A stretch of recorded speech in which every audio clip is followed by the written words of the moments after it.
Hello mga ka-travels, nandito tayo ngayon sa Tagaytay City upang bisitahin ang iba't ibang mga simbahan dito.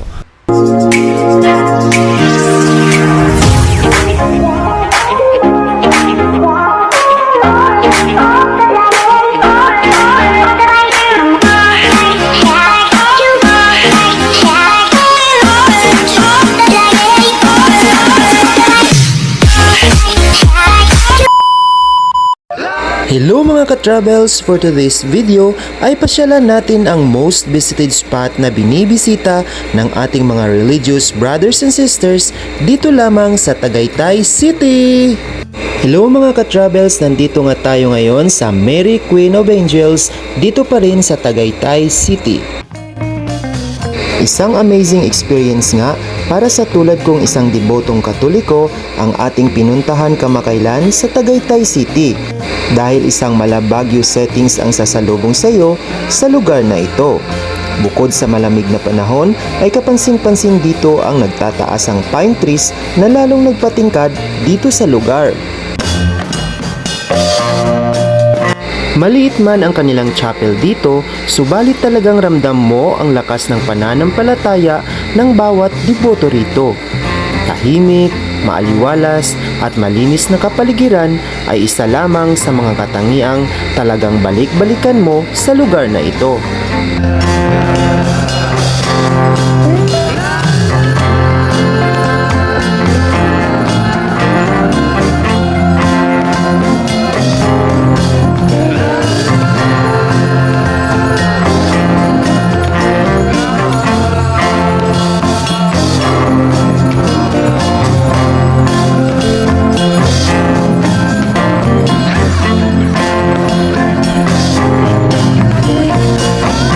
Samantala, may mga naglalakihang mga buildings dito na maaring gamitin para sa inyong mga religious events and special occasions.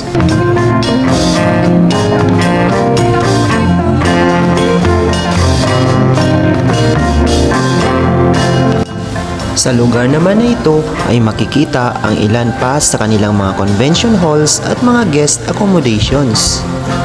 Kaya naman swak na swak ang stay mo dito na naaangkop sa lamig ng panahon.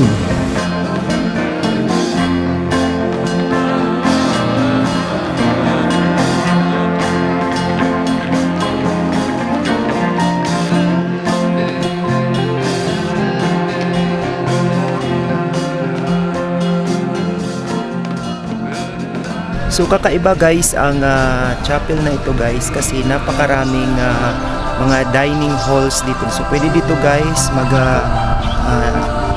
karoon ng retreat sessions, conference halls dito guys. Meron din doon sa kabila. Ayan. Then doon sa kabila guys, sa tabi ng chapel, meron ding mga conference hall na pwede sa mga conventions, retreat at marami pang iba.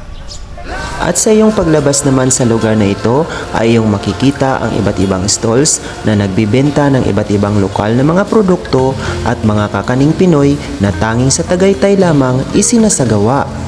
Kaya naman ay hindi natin palalampasin ang pagkakataon na ito na hindi matikman ang kanilang sariling produkto. Halina't subukan mga ka-travels. Oh, diba? Approve na approve. Sana all. Samantala, walking distance lang sa ating kinaroroonan ay ang sikat na Adoration Convent of Divine Mercy o ang kanilang tinatawag na Pink Sisters. Dahil sa lugar na ito, halos lahat ng mga madre na iyong makikita ay nakasuot ng kulay pink. Maituturing na isa ito sa mga dinadayo dahil pwede kang magsulat ng iyong mga wishes kung saan pwedeng isama ito sa pangapanalangin ng mga madre na nagdadasal dito. Marami ang naniniwala na maaring matupad ang iyong mga hiling kapag ikaw ay dumayo dito.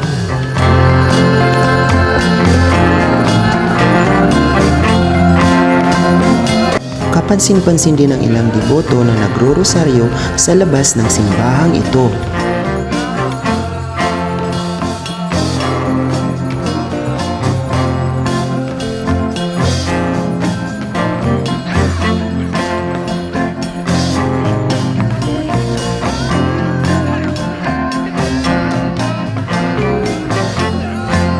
At matapos magsimba ay maaari kang tumungo sa lugar na ito kung saan makikita ang malaking rebulto ni Mama Mary. Maraming mga dumadayo dito ang sinasamantala ang ganda ng paligid upang makakuha ng kanilang best souvenir photos. Puntahan naman natin ang Laudatos Farm or ang East VD Farm na halos walking distance lang din mula sa kinaroroonan ng Pink Sisters. Ang East VD Farm ay isang sagradong lugar na maaari mong pasyalan dahil best place ito para sa iyong meditation at ibang religious activities. May mga intended parking lots din sila kung ikaw ay may dalang sariling sasakyan sa pagbisita rito.